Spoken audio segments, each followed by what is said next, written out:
Kalau pejabat baru kepilih, orang baru duduk di di pemerintahan gitu. Biasanya mimpinya itu enak-enak, enak-enak, bagus-bagus gitu ya. Kadang-kadang tanpa melihat latar belakang, tanpa melihat cerita ke belakangnya, tiba-tiba Prabowo bilang aja bahwa 2025 kebijakan presiden menghentikan impor 4 komoditas. Beras, jagung, gula, garam. Petani Sumatera Utara hanya punya lahan 0,225 hektar. Per orang gitu ya? Per orang, 0,25 hektar. Kalau bahasa kitanya 5 rantai. Ini kan mimpi bagusnya Presiden Prabowo tentang swasembada pangan ini kan harus disambut baik ya sebagai masyarakat Indonesia. Walaupun di awal tadi saya sudah katakan, aduh saya pesimis sekali ya, jangan-jangan narasinya yang gede tapi implementasinya yang rendah gitu ya. Dari sisi budget aja kita harus apresiasi.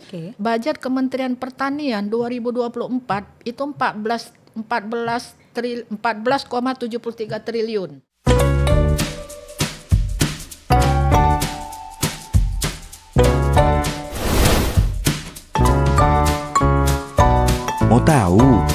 Mau tahu aja. Assalamualaikum warahmatullahi wabarakatuh. Apa kabar sahabat Mister? Jumpa lagi kita di acara podcast Mau Tahu Aja Mister TV. Ya, hari ini seperti biasa bersama saya Rika Yus akan ditemani oleh rekan saya.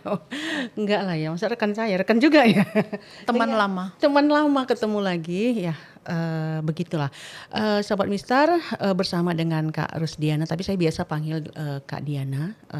Beliau adalah Direktur Eksekutif Bitra Indonesia. Kenapa kami mengundang Kak Diana itu karena memang sekarang ini lagi ramai membahas soal swasembada pangan. Sepertinya cocok sekali kita membahas ini dengan Bitra Indonesia karena Bitra Indonesia adalah salah satu lembaga swadaya masyarakat yang konsen dengan persoalan-persoalan pertanian. Nah, ini akan kita bahas soal swasembada pangan dengan Kak Rusdiana. Apa kabar Kak Rusdiana? Baik Rika, teman lama yang akhirnya ketemu di Mister. Kaget saya tadi, ini Rika rupanya. Biasa kaget wow gitu loh Kak. Iya, ini Rika rupanya udah berapa puluh tahun kita gak ketemu. Ampun, ya. Ternyata masih konsen dengan medianya. Iya, kakak juga masih konsen ya dengan pertaniannya. Masih sampai sekarang. Tapi barangkali sahabat Mister juga ingin kenal lebih dekat Kak Diana ini selain sebagai di Bitra Indonesia. Bitra Indonesia itu apa sih gitu ya? Boleh dijelaskan juga nih Kak? Baik sahabat Mister, mungkin melalui Rika saya izin memperkenalkan diri. Nama lengkap saya Rusdiana, tapi sehari-hari saya biasa disebut Diana. Jadi Diana. Panggil saja Kak Diana. Tapi mirip dengan Diana yang penyanyi itu Kak, ada lalatnya juga. Alhamdulillah. Kalau ada mirip-miripnya alhamdulillah. Jadi saya saat ini menjabat sebagai Direktur Eksekutif di Yayasan Bitra Indonesia. Nah, jadi Bitra ini kalau masih banyak yang belum tahu, kami adalah lembaga swadaya masyarakat yang kalau bahasa kerennya itu NGO. Ya, jadi organisasi non pemerintah yang sampai hari ini kami bekerja di 5 kabupaten di Sumatera Utara. Jadi kerja-kerja kami itu mitranya petani. Jadi Bitra bermitra dengan petani di 5 kabupaten kota untuk urusan pemberdayaan petani. Jadi edukasi, pelatihan, peningkatan pengetahuan. Nah, tetapi kami clue-nya itu pertanian organik, pertanian berkelanjutan, pertanian ramah iklim. Jadi kami salah satu organisasi yang punya kepedulian terhadap perubahan iklim. Kita harus menjaga bumi supaya iklim kita tidak terganggu, kita juga semakin sehat. Jadi itulah yang dikerjakan Bitra sampai hari ini. Organik, clue-nya berkesinambungan. Berkesinambungan, gitu ya? Sehat. Dan gitu ini ada kaitannya dengan swasembada pangan juga. Betul. Nah, ini kita mulai nih dialognya nih Kak Diana. Iya. Kita bicara soal swasembada pangan, tentunya itu maknanya adalah bagaimana masyarakat atau daerah atau negara itu bisa mencukupi gitu ya, pangannya secara sendiri. Ya. Nah, ini sekarang pemerintah dengan Presiden Prabowo ini sedang gencar-gencarnya. Betul.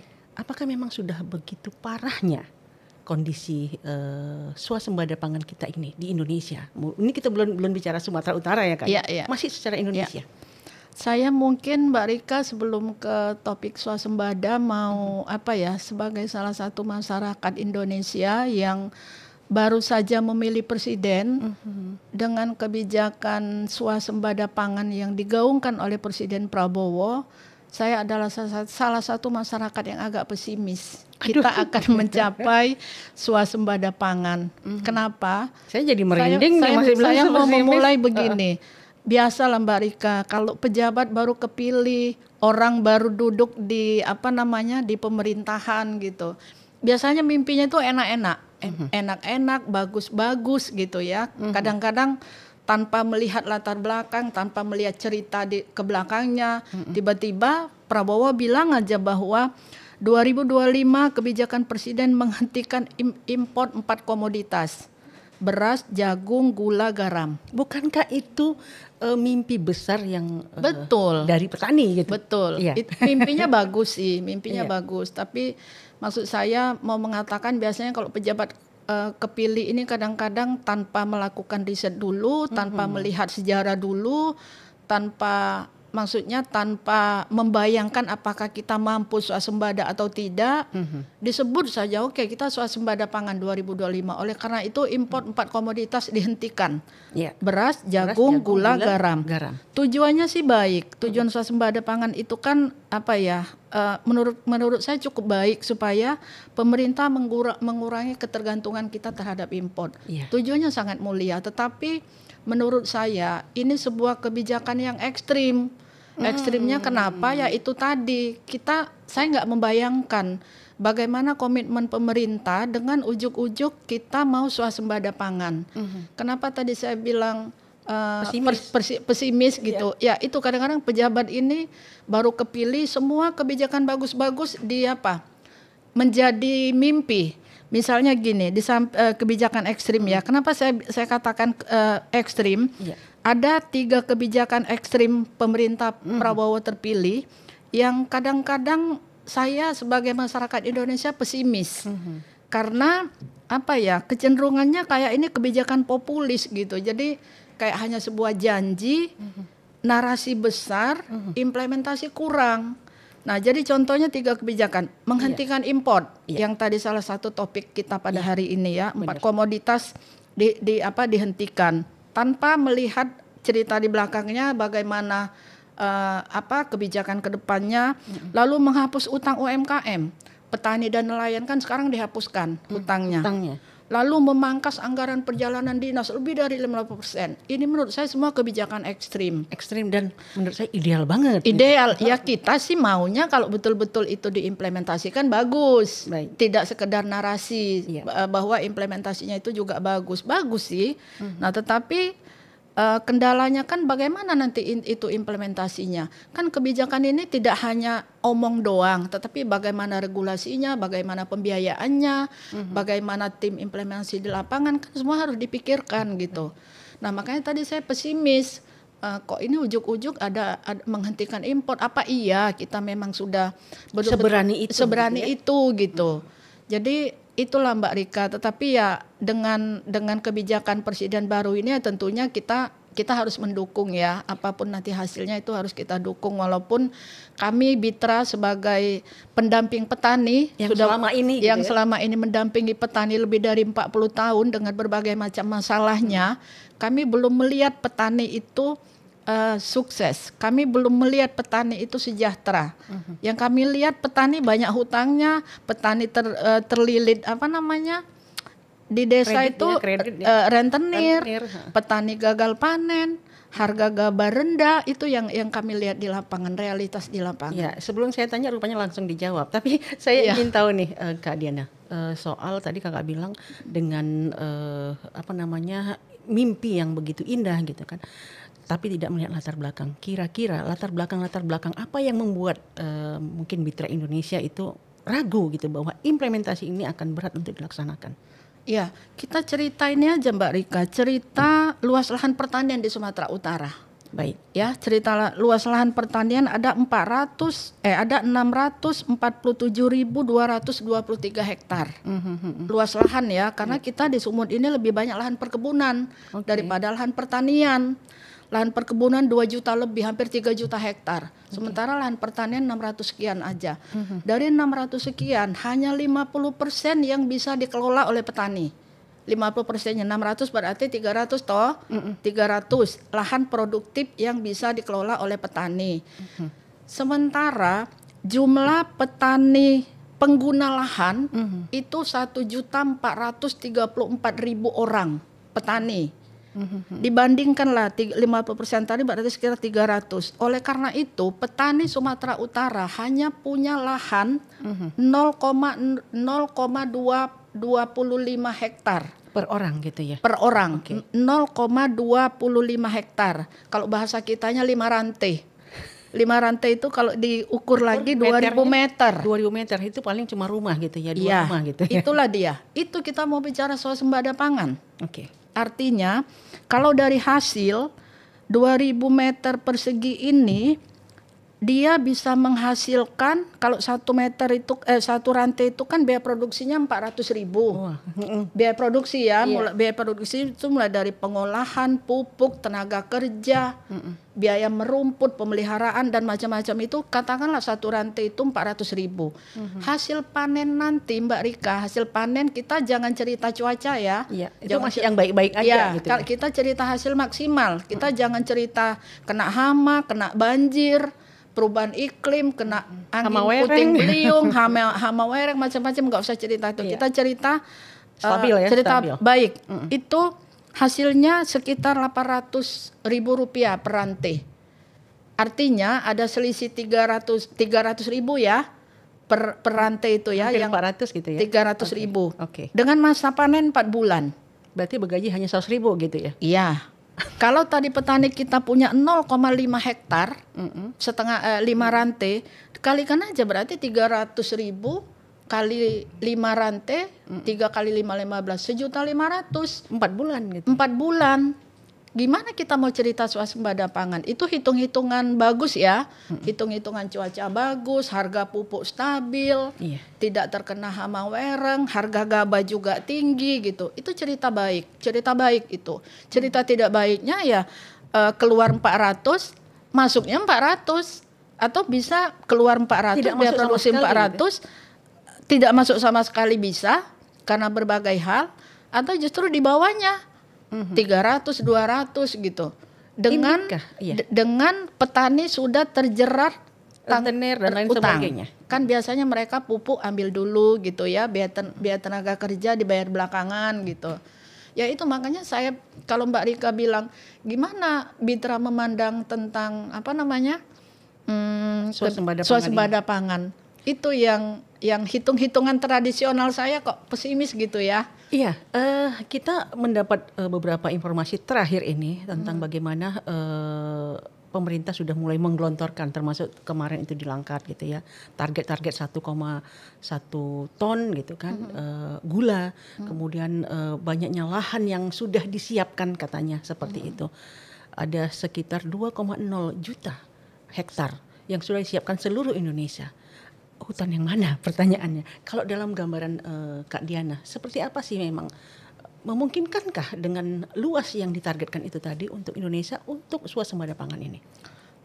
Menurut saya tergantung pengelolaannya Mbak Rika. Karena kalau kita dulunya ya, waktu kebijakan sebelum presiden sekarang ini, kebijakannya tentang food estate misalnya. Ya. Ya kan, berapa juta lahan masyarakat yang digunakan untuk food estate, tetapi karena pengelolaannya salah, pengelolaan yang tidak partisipatif, akhirnya tidak berhasil juga gitu.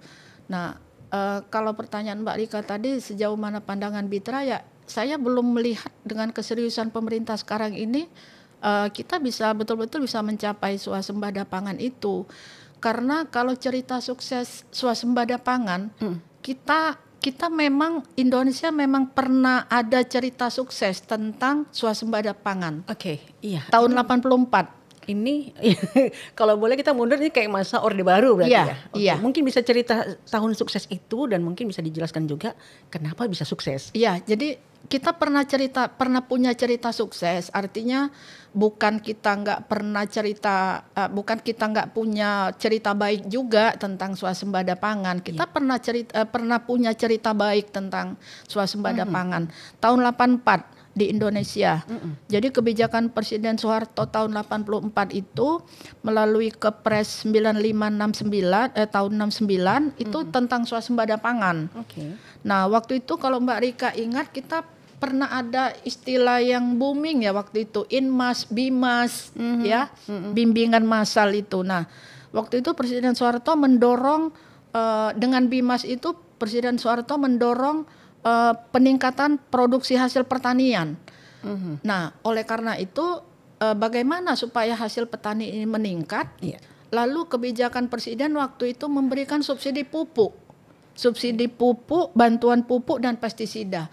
Itu makanya saya kok baru sekarang ini baru saya hubungkan ya cerita sampai hari ini ada cerita pupuk subsidi, ada kebijakan pupuk subsidi di tingkat petani. Oh, ternyata latar belakangnya itu tahun 84 itu kita mau swasembada pangan. Oleh karena itu kebijakan pemerintah jor-joran kan. Menurut saya baik sih waktu itu, karena pemerintah bukan cuma omong doang. Ketika waktu itu pemerintah bilang, oke, Indonesia swasembada pangan. Intervensi pemerintah memang betul-betul kan. Dia beri subsidi pupuk secara gratis kepada petani. Dia kasih bimbingan, dia tingkatkan kapasitas petani. Dia kasih subsidi pestisida gratis. Nah, jadi waktu itu itulah cerita sukses kita swasembada pangan tahun 84. Sehingga tahun 85 itu Presiden Soeharto diundang ke Roma oleh PAO. PAO ini Food Agriculture Organization, jadi organisasi petani dunia, mengundang Soeharto datang ke Roma untuk bercerita baik tentang suksesnya Indonesia mencapai swasembada pangan. Wah, tahun 84 itu, jadi presiden kita sempat ke Roma karena memang kita betul-betul swasembada pangan waktu itu dan berhasil.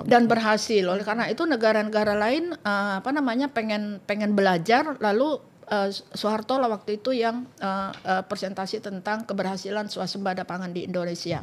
Sampai saking berlebihnya pangan di Indonesia, ketika itu Presiden membawa 100.000 ton padi untuk diberikan secara gratis kepada masyarakat korban kelaparan di sejumlah negara Afrika. Itu buktinya bahwa 84 itu kita punya sejarah swasembada pangan yang sukses. Nah, tetapi Mbak Rika, cerita sukses itu ternyata nggak lama, 6 tahun saja. Saya sempat membaca literasi kan bahwa swasembada pangan kita itu kan 84. Tahun 90-an kita ternyata udah impor beras. Jadi 84 ke 90 kan berarti 6 tahun ya. 6 tahun. Jadi cerita swasembada pangan itu cuma 6 tahun aja suksesnya. Setelah itu kita udah impor beras. Terus apakah ini ada hubungannya dengan bisnis ya? Secara ekonomi ternyata lebih menguntungkan pemerintah impor daripada dia harus melakukan subsidi kepada petani, memberikan bimbingan. Apakah ini ada kaitannya dengan ekonomi?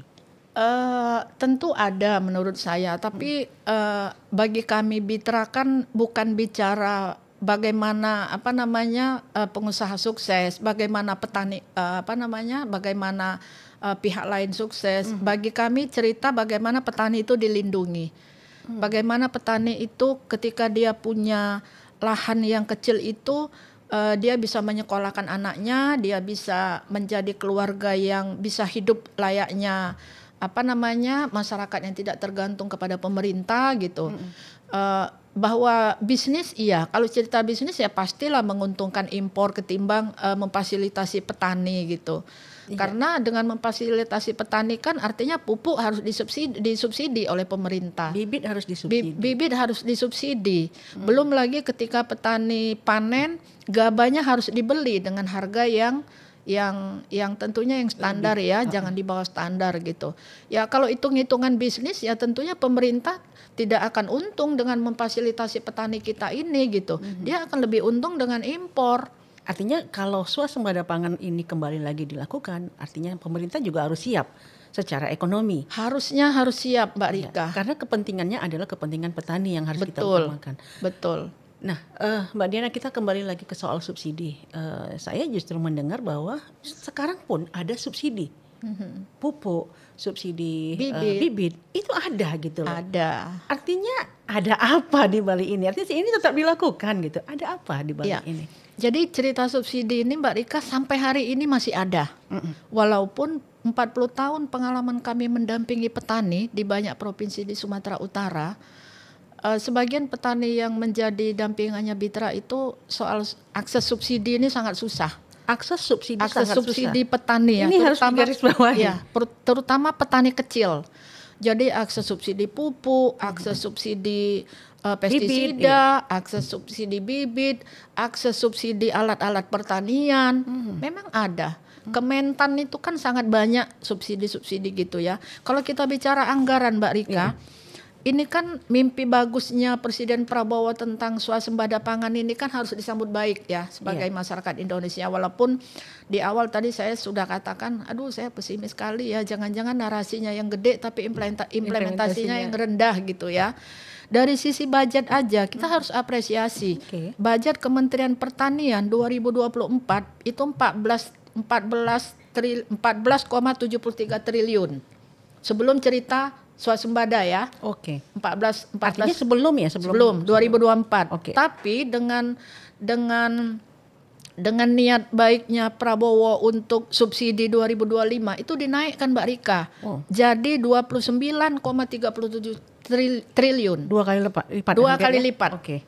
Ya, itu mungkin Nilai positif dari nilai program ini. positif dari program swasembada itu. Tetapi dari sisi implementasi saya yang sangat-sangat khawatir gitu ya.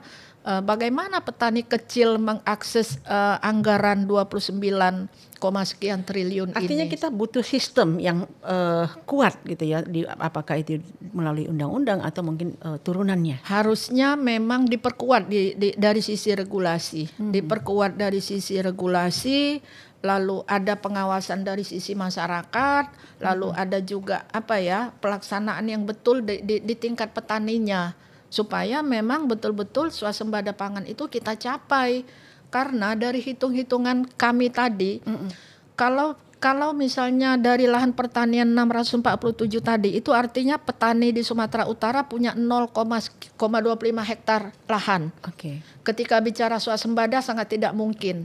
Karena Mbak Rika, idealnya kalau kita mau cerita swasembada pangan, petani itu jangan punya 0,25 hektar.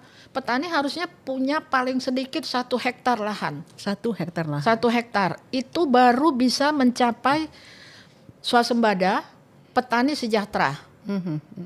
Lebih dari 1 hektar bagus, tetapi 1 hektar saja sudah menguntungkan menurut kami. Karena kalau itu layaknya petani punya lahan ketika kita bicara swasembada. Nah, makan 0,25 hektar tadi nggak ada apa-apanya Mbak Rika, makan aja susah. Udah. Kalau persoalan lain ya. Kalau 0,25 itu impas. Dia kan berarti Hanya untuk dirinya. Gitu. hanya untuk dirinya, tetapi kita bicara hasil panen bagus. Iya. Belum lagi bicara nanti perubahan iklim, angin puting beliung, banjir, kemarau, lain-lain hama, penyakit gitu. Kalau betul-betul 0,5 hektar hasilnya impas. Artinya dia hanya bisa bayar utang kepada rentenir.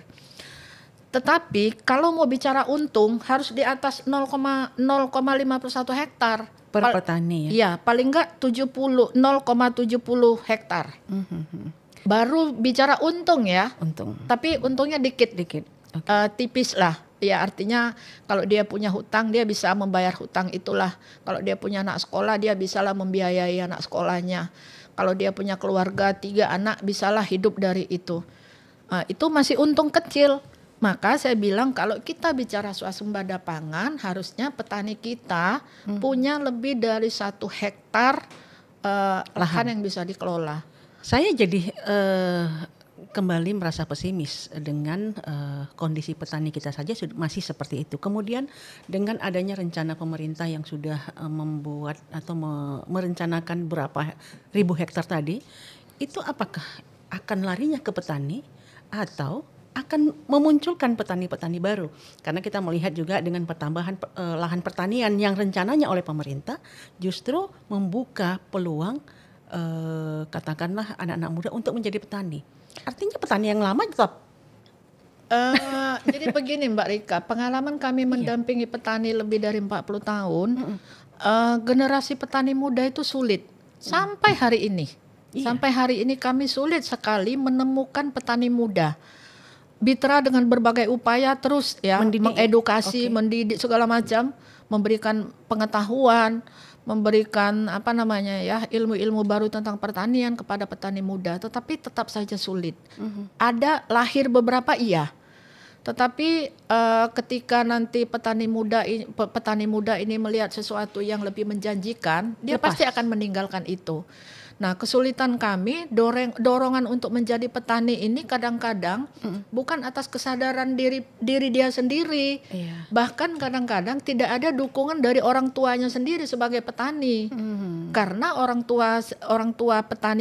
tuanya sendiri kadang-kadang yang berprofesi sebagai petani ini tidak mengarahkan anaknya gitu. Petani itu pekerjaan yang tidak mulia.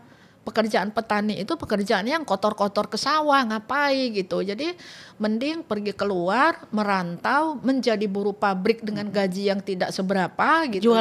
Jual lahannya gitu. Dijual gitu. Akhirnya ya petani kita tetap miskin. Makin habislah jiwa-jiwa pertanian itu tadi. Iya, jadi komitmen untuk bertani sudah tidak ada. Ketika lahan dijual, dia sudah tidak punya lahan pertanian lagi. Akhirnya apa yang terjadi? Petani kita semakin sedikit, kadar petani muda tidak ada.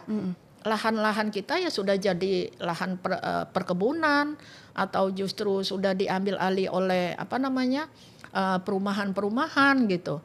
Makin habislah lahan. Makin habis. Pertanian. Jadi itu tadi di awal saya cerita sama Mbak Rika, kenapa kok saya menjadi pesimis dengan swasembada pangan ini gitu. Oke, Mbak Diana, kita mungkin agak beralih dari rasa pesimis kita tentang swasembada pangan yang mudah-mudahan ini bisa memberikan perubahan.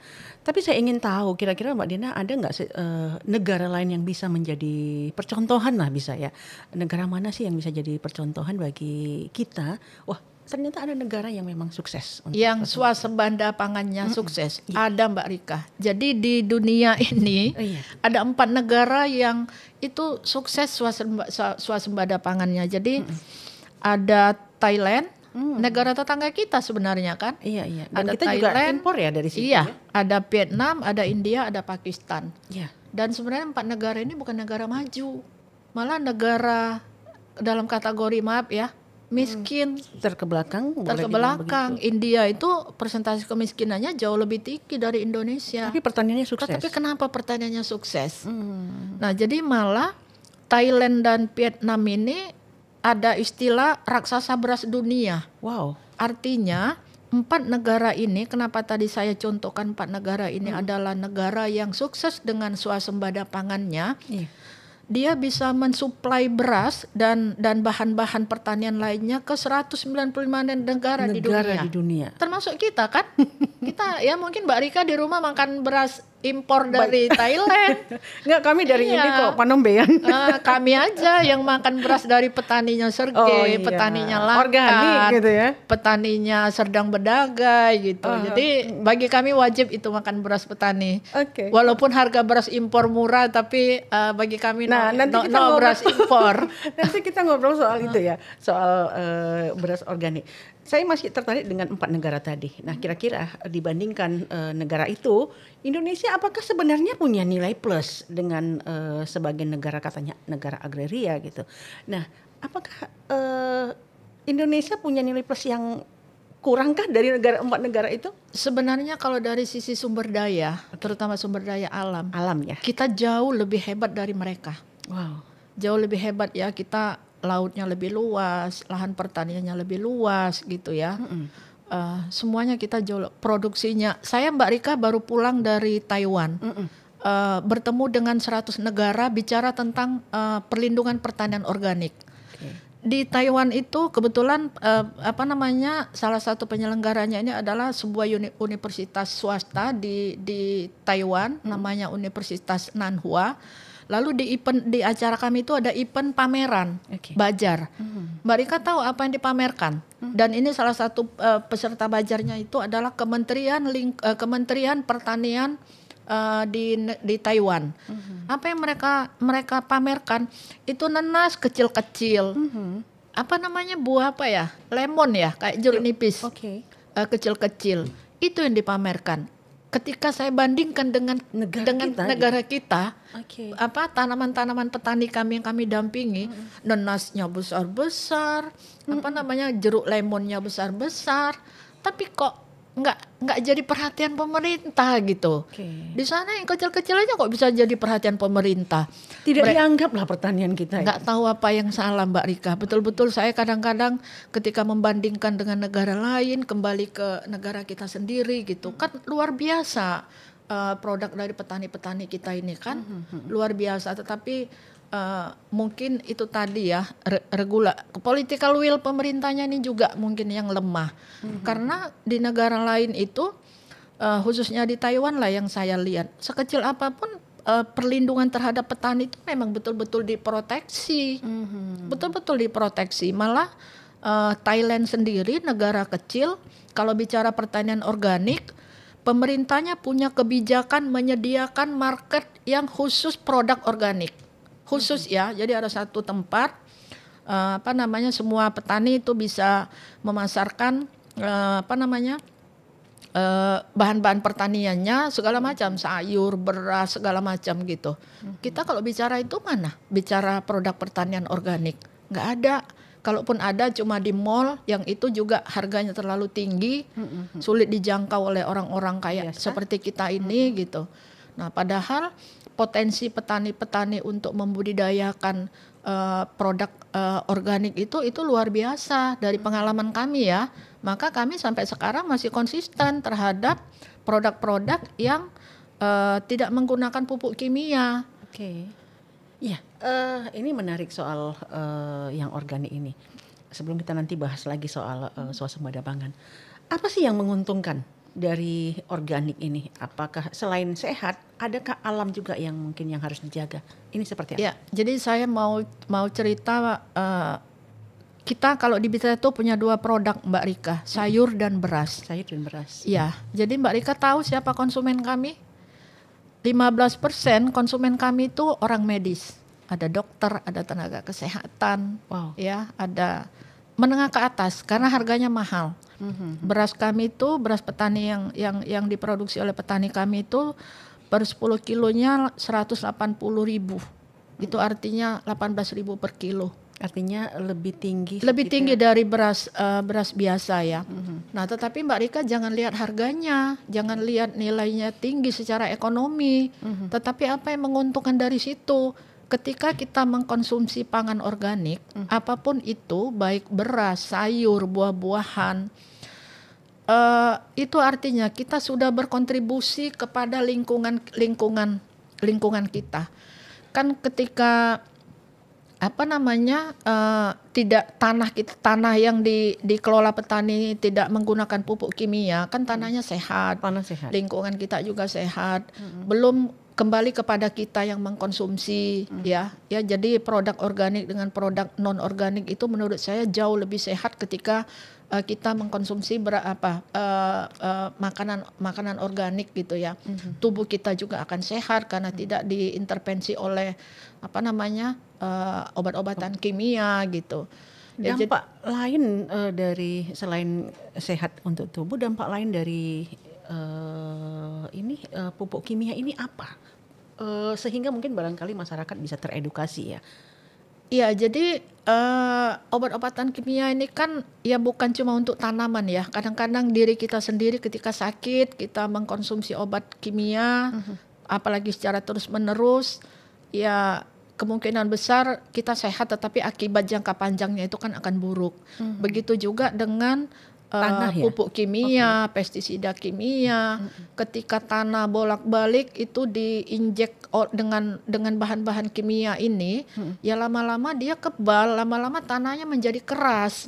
Ketika tanahnya itu keras, lalu vitamin-vitaminnya sudah tidak ada, tanaman yang berada di atasnya itu tidak menghasilkan panen yang baik.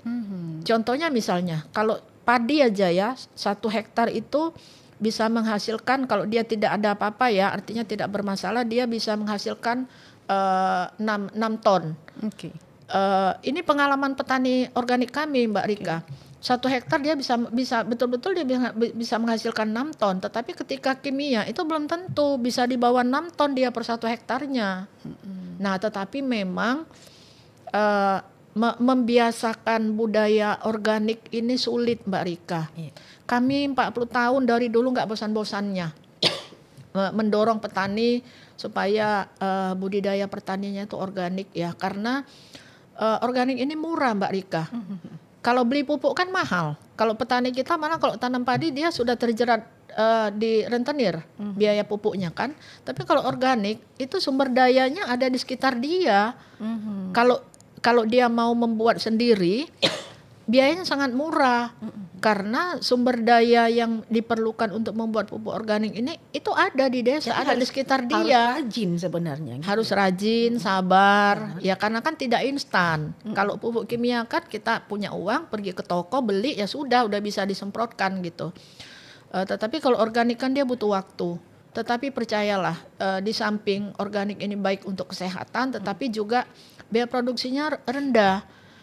Dia bisa turun 50% dari harga obat-obatan yang biasa dibeli oleh petani. Ya mungkin kalau yang kimia instan gitu ya. Iya. Tapi pemerintah tidak tahukah tentang ini sehingga katakanlah pupuk-pupuk kimia itu masih terus beredar? Sebenarnya tahu, Mbak Rika. Nah, tapi kan kami mendorong petani organik ini, challenge kami di lapangan kan dengan penjual pupuk kimia. Jadi tidak mudah juga. Jadi kami bicara dari sisi waktu udah 40 tahun, ada yang udah berhasil belum Kak Diana? Ada, walaupun sedikit, tetapi tantangannya juga banyak gitu. Di samping tantangan kami juga ada pengusaha yang menjual pupuk, mindset petani untuk merubah dari yang instan kepada yang berproses itu kan sulit juga gitu. Walaupun ada ya, saya tidak bilang bahwa tidak ada petani yang komitmen terhadap pertanian organik, ada, terutama petani-petani yang didampingi Bitra. Tetapi prosesnya tidak mudah. Mindset petani yang sudah terbiasa dengan menunggu pupuk subsidi, terbiasa dengan instan. Jadi itulah tantangan kami di lapangan. Nah, ini kembali lagi soal pupuk subsidi. Apakah pupuk subsidi yang difasilitasi oleh pemerintah ini juga termasuk pupuk subsidi yang kimia? Iya, sebenarnya pemerintah ada regulasi Permentan 2013 tentang pertanian organik. Nah, ada Mbak Rika yang mengatur tentang distribusi bahan-bahan organik ini ya, pupuk, bibit segala macam. Tetapi itu tadi implementasinya di lapangan sangat sulit. Ya saya menduga ya karena ini ada persaingan bisnis ya. Jadi ya kalau semuanya organik kan pupuk kimia jadi tutup dia. Karena organik itu kan dia bahan-bahannya tidak dibeli secara tidak dibeli ke pasar-pasar modern. Dia berasal dari tomat yang sudah nggak terpakai lagi, berasal dari ikan teri yang sudah nggak laku, ada daun-daun yang jatuh di lahan masyarakat gitu ya. Ada nanti buah pisang yang udah tua yang dicampur dengan bahan-bahan lain, artinya kan tidak membeli gitu. Jadi kalau misalnya bagaimana persaingan pupuk kimia, pupuk organik, ya sulit Mbak Rika. Karena kalau semuanya organik, pabrik pupuk kimia di Indonesia ini pasti tutup gitu. Iya, Kak Diana, kembali lagi kita bicara soal swasembada pangan tadi. Di antara rasa pesimis kita, tapi kita kan tetap harus berharap. Betul. Nah, dari harapan itu kira-kira hal penting mana yang harus dilakukan untuk mensukseskan swasembada pangan ini? Ya, sepertinya kita harus belajar dari Vietnam, Mbak Rika. Tadi Vietnam saya sebutkan salah satu negara yang sukses swasembada pangannya. Oke. Tapi Vietnam sendiri tidak ujuk-ujuk berhasil. Ada juga Masa, ya? tantangan ya, tantangan karena Vietnam ini kan pengelolaan lahan pertaniannya kan komunal. Komunal, jadi bersama-sama. Jadi di sana itu malah tidak ada petani yang punya lahan sendiri. Dia punya kepemilikan lahannya komunal. Ketika kepemilikan komunal ini, lalu kan mereka harus menanam padi sama-sama kan, menanam padi sama-sama, menanam sayuran sama-sama. Lalu juga hasilnya juga dibagi bersama kan. Nah, dan itu juga tidak mudah. Kalau mengelola sesuatu yang komunal ini kan kadang-kadang kalau cerita sukses dan cerita bagi-bagi secara merata itu kan selalu punya masalah. Iya, benar. Beda dengan kepemilikan individual. Nah, jadi dulu Vietnam itu punya kebijakan lahan komunal. Lalu karena cerita itu tidak baik, petaninya menjadi tidak sejahtera, pemerintahnya merubah kebijakan menjadi distribusi lahan individual. Jadi yang bersama ini, yang komunal ini didistribusi secara individual. Belum lagi kebijakannya didukung ya. Jadi akses kreditnya dibuka, harganya dijamin oleh pemerintah, harga gabahnya petani itu dijamin oleh pemerintah. Ya tentunya kalau ketika pemerintah menjamin ya tentunya mahal dong harga gabahnya gitu. Nah, Vietnam sukses dengan itu. Nah, salahnya kita di Indonesia kita banyak lahan pertanian, ya. Sedangkan tadi dari catatan saya lahan perkebunan hampir 3 juta, lahan pertanian 600. Nah, perkebunan kita tahu kan lebih mayoritas sawit. Seandainya lahan perkebunan ini saja didistribusi kepada petani-petani kita, seperti yang dilakukan Vietnam, saya yakin swasembada pangan di Indonesia akan berhasil. Nah, jadi kalau Mbak Rika tanya, apa yang bisa diadopsi Mbak Diana? Yang bisa adopsi dua hal Mbak Rika. Pertama, political will pemerintah. Artinya pemerintah harus betul-betul serius ya. Jangan cuma ngomong saja tetapi tidak melakukan apa-apa.